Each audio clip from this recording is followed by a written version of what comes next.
দিনে দুপুরে দুই ভাইকে কুপিয়ে হত্যা। নরসিংদীর রায়পুরে জমি সংক্রান্ত বিরোধের জেরে দুই ভাইকে কুপিয়ে হত্যার অভিযোগ উঠেছে চাচা ও চাচাতো ভাই বোনদের বিরুদ্ধে। শনিবার ১ নভেম্বর দুপুরে উপজেলার চর শিবুদ্দি গ্রামে এই ঘটনা ঘটে। নিহতরা হলেন চর সুবুদ্দি গ্রামের আবু তাহেরের ছেলে ফুরা মিয়া বয়স ৪০ এবং শাকিল মিয়া বয়স ৩০। রায়পুরা থানার ওসি আদিল মোহাম্মদ জানান, নিহত পরিবারের সূত্রে জানা গেছে জমি নিয়ে সকাল থেকে তাদের মধ্যে কথা কাটাকাটি চলছিল।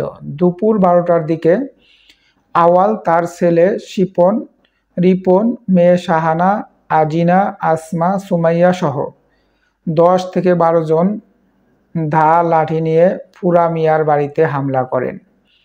এই সময় ফুরা মিয়া, তার ভাই শাকিল ও পরিবারের সদস্যরা বাধা দিলে ক্ষিপ্ত হয়ে আউয়াল, রিপন, শিপন সহ অন্যান্যরা মিলে ধারালো অস্ত্র দিয়ে কুপিয়ে ফুরা মিয়া ও তার ভাই শাকিল সহ ৪ জনকে গুরুতর আহত করেন।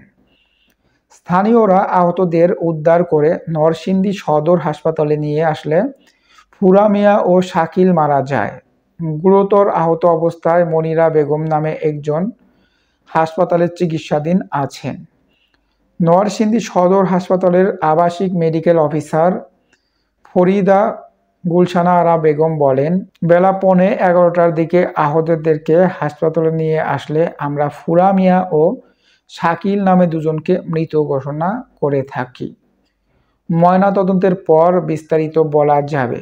ওসি আদিল মাহমুদ বলেন, ঘটনার খবর পেয়ে ঘটনাস্থলে এসে দেখি আহতদেরকে নরসিংদী সদর হাসপাতালে নিয়ে গেছে। সেখানে ২ ভাই মারা যায়। ঘটনার সঙ্গে জড়িতদেরকে গ্রেফতারের অভিযান চলছে।